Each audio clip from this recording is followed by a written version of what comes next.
بسم اللہ الرحمن الرحیم.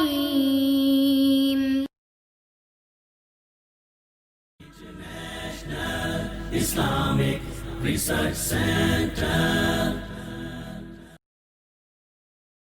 السلام علیکم ورحمۃ اللہ وبرکاتہ. صحیح مسلم شریف میں حدیث نمبر 811 ہے.